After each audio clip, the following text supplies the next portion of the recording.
finally be starting my YouTube channel, Twin Flames Unite. So I'm going to start off with a song. What would the Divine Feminine and the Collective like to sing to her Divine Masculine today? Let's have a look. Okay, she wants to sing that and he wants to sing that. So she wants to sing, I just don't know what to do with myself. And he says, you are the, oh, right. And he says, you are the wind beneath my wings. Aww. All right. So, so this journey, crikey, it really is, it's a journey of love. It's like the ultimate love. And you will go through phases. If you're on this, you're on this journey, obviously, because you're here. And whether you're actually in union or if you know who your twin flame is, you don't know who your twin flame is, but you're choosing this passion, you're choosing this love. And it's the bizarrest thing, because normally you know who you're in love with and you know, but this is like, you know, on a soul level who you're in love with. But it's kind of like a game of hide and seek. And it's like a game of tag with running and chasing and all sorts. And so you will go through times where you're like, how do we make this work? How the heck do we make this work? How can this happen? And you'll also have, you know, times where your divine counterpart is, you know, they are the wind beneath your wings. They are what keeps you flying, you know. So you can't, although you can't see each other, you are the wind underneath each other's wings, because you make each other feel so good, even though you're not together, because you're connected on a soul level. So think of this as like one soul, but two bodies, two people, one soul. They share the same soul blueprint, same DNA, same soul DNA, but they're different. They're different people, but there's this wonderful feeling of, I've come home when you find your twin flame. It's the most familiar, beautiful, kind of like I'm safe now and I'm also vulnerable. That's the only way I can describe it. And so when you become aware that you have a twin flame, literally it's a flame, you know, it's a fire. It's a fire that burns inside you, and it really, really matters to both of you. But you might go through phases where you know, neither one partner isn't admitting to the other, maybe because of circumstances, that this is, you know, the ultimate love. And so there's a kind of alignment happening between twins as they get more and more honest and more authentic as they go. So let's look today, at, so they're in silence at the moment. The twins are in silence. So I'm looking at the collective, what's happening between the divine feminine and the divine masculine. We're going to call this the masculine side and this the feminine side. And so you see, even that's just a contradiction, isn't it? That you're in silence and yet there's all this passion, you know, so of course you want to be together, but you don't get to be together immediately. There's this dance before you get to be together. And I think one of the things that I'm learning on this journey is that you have to play and learn to dance and enjoy the times of separation, because if you don't, you just, because if you don't, this is what happens. You know, you get all up in your head and you can't think what you can do about your situation, and it drives you completely bonkers. So it's much more of a soul relationship. It's not something that your mind can really make sense of. It's a connection. It's the connection that matters more than anything at all. So let's look at the connection between the twins today. So we'll look first of all the collective of the divine feminine. Let's see where she's at today. Divine feminine, nice clear message please. The divine feminine, where is she at today? Where is the divine feminine at today? What's a nice clear message of where the divine feminine is at? Okay.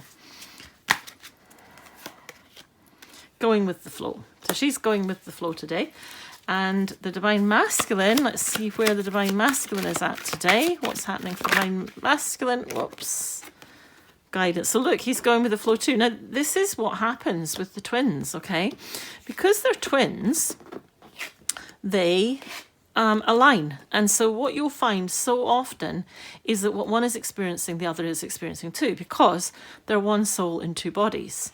So you can see the similarities between these two, can't you? You can see that they are both in this state of acceptance, flowing, guidance, you know, even the colours, the shape, see that?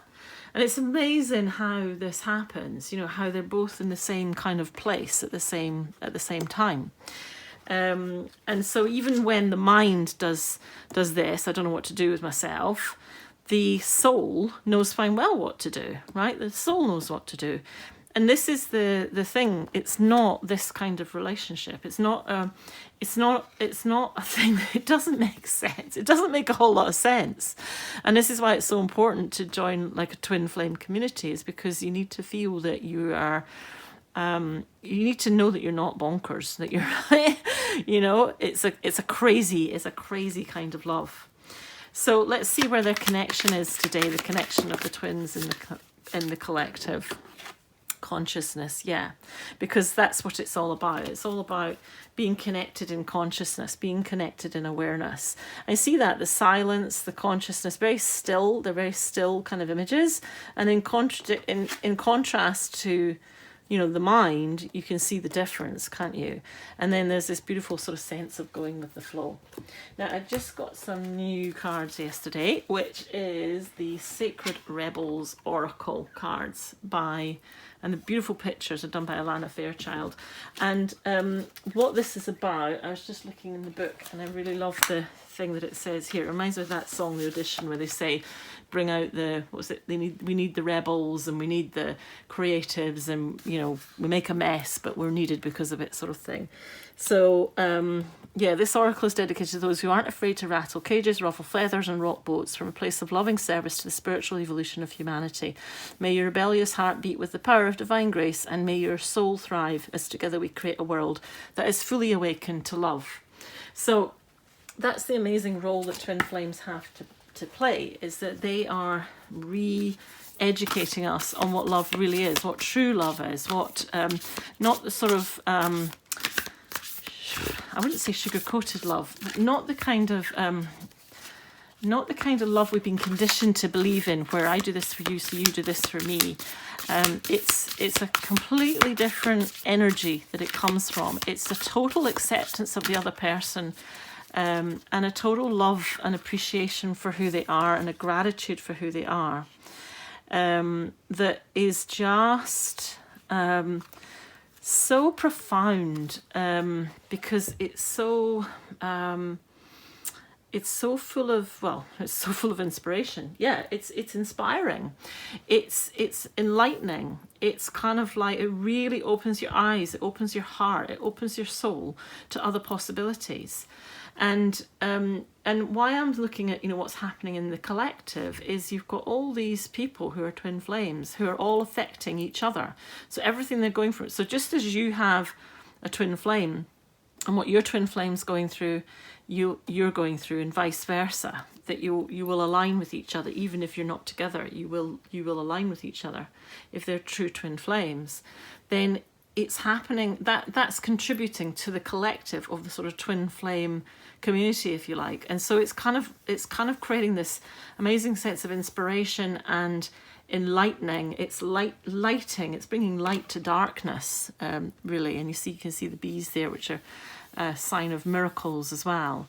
And so it's really kind of like, wow, you know, this is a whole other way of looking at things, that isn't based on, you know, just having arguments. It doesn't mean that you don't trigger your twin and your twin doesn't trigger you, not at all. In fact, that's a big part of the journey, because you're mirrors to each other. So they show you sides of yourself you don't want to see, and you show them sides of themselves they don't want to see, because you're mirrors. But then that's also the good stuff. They'll show you sides of you that you don't want to see, but there are good things, and you'll show them sides of, and the other way around, they'll show you sides of you that you don't want to admit to, that are the good stuff as well. So it's not all the bad stuff, it's mirrors. So just as you look in a mirror, you can't blame the mirror for the reflection that you see. And it's the same for twins. They are reflecting each other, and so they trigger each other because they show each other their blind spots.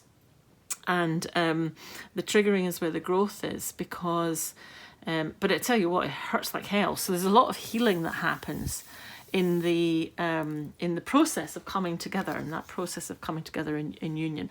And inspiration is a really good word, because I always think of inspire as like, you know, when you breathe in, you go, you know, you're inspired. You know, it's waking you up and bringing light to darkness and inspiring you. It's exciting. It's alive. It's not a dead love. It's not a love where you're sort of like, you did this to me, and you know, you've got to stop doing this and stop being like that. It's not one where you're interested in blaming each other, because you're actually just interested in the two of you working together really well, and being catalysts for each other, for change and personal growth, and for soul healing.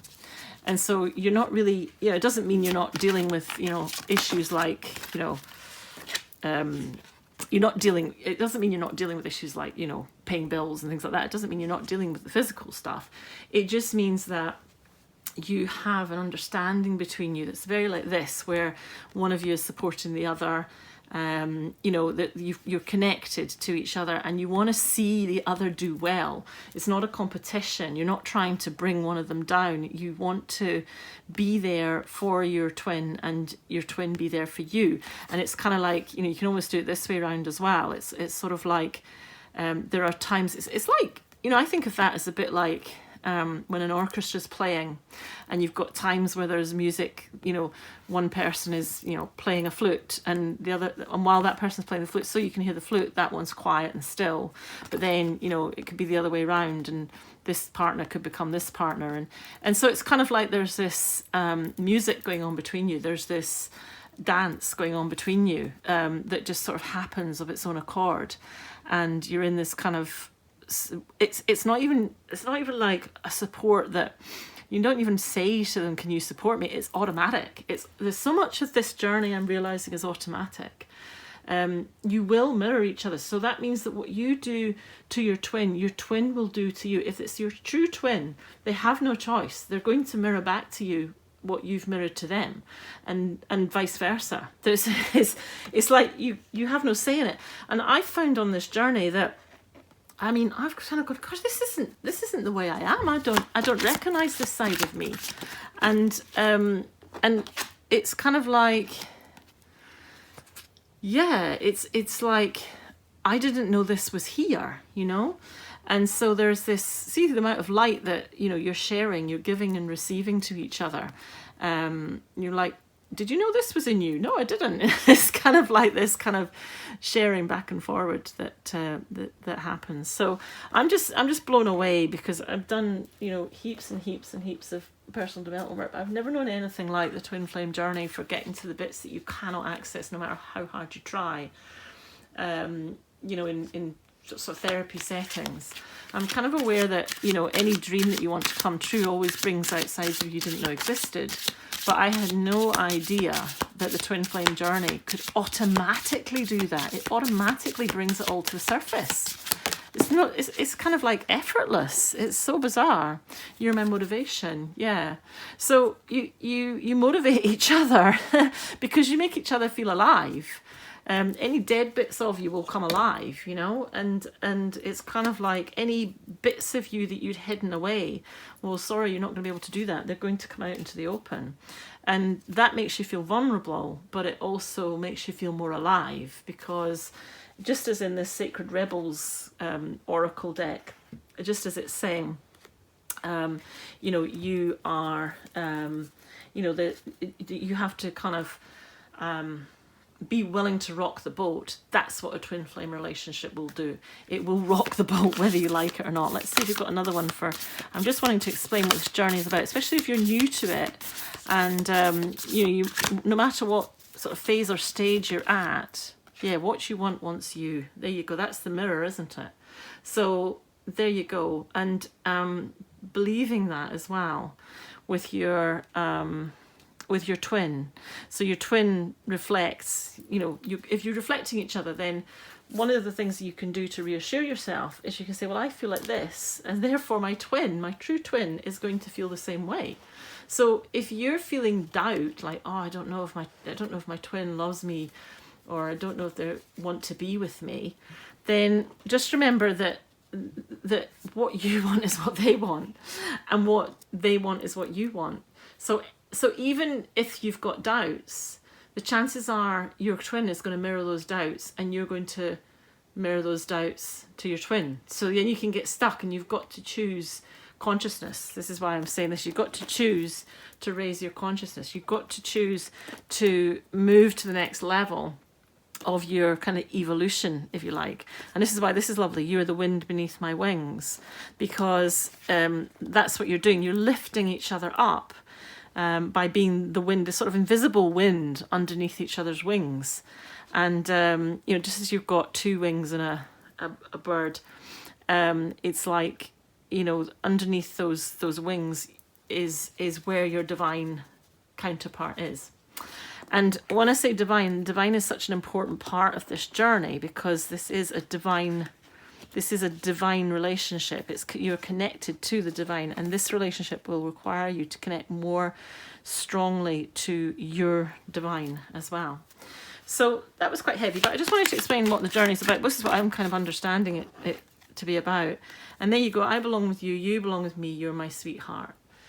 So that is the feeling, is that you belong. It's not even, it's not like I want to go out with you. We belong together. There's this undeniable force that says we are one. We are one soul in two bodies, and we belong together. And that's what makes it feel so right. And then it's all the conditioning which we've been led to believe that stops you from allowing you to believe this, because you might have circumstances that kind of are in the way. But as I said, what your twin flame does, you're going to mirror. So you're going to mirror each other, whether you like it or not. So even if you didn't know that will happen automatically with your true twin. So let's find another one for today. What does the divine feminine want to say to her divine masculine? I'm looking forward to snuggling up. Yeah, snuggling up to you every night and sleeping peacefully. Yeah, because it's an exhausting journey. And one day, it's like that's the goal, is just those simple things of being together. It's just about being together, belonging together and being together. So what does the divine masculine want to say to the divine feminine? Let's see what he wants to say today. Woo! I want to show you my authentic self. Isn't that beautiful? There you go. And I can't believe a love like this exists. So exactly. And it's all about showing your authentic self. The authentic you has to reveal itself, whether you like it or not. And the thing is that where you are out of alignment with authenticity will get challenged. And so you have to choose to be authentic, and the price of being authentic. And actually the price of being authentic is love, because love is all there is. And when you are when you are connected to someone who you belong with, but you've just both got to get to a point where you actually have to admit that. It's like that song, I can't fight this feeling any longer, you might have gone through a period of fighting it to begin with, but it's so strong that it's like a giant magnet, and it's going to pull you together whether you kind of, planned for that or not. So, so let's just do one more song before I close. And this is, this is just as a result of this talk. Oh, there you go. I can't fight this feeling any longer. There you go. That's exactly it. So, that's the journey. It's to own your feelings and own the truth and be your authentic self, and accept that this is a true and a pure love. And you will not only want to show your authentic self, you want to be your authentic self. And when you're in your reunion, you can do that, but you're going to do that. That's what the alignment is. It's coming into your authenticity and it's almost like getting to know each other, on a soul level, getting to know each other more deeply, through the journey. And the journey is what allows that to come through, because there is nowhere to hide, basically, when you're on a twin flame journey, because you you're going to support each other and you're going to mirror each other. And what you want wants you. So whatever it is that you want with your twin flame, then your twin flame wants the same. So I hope that uplifts you today on your twin flame journey.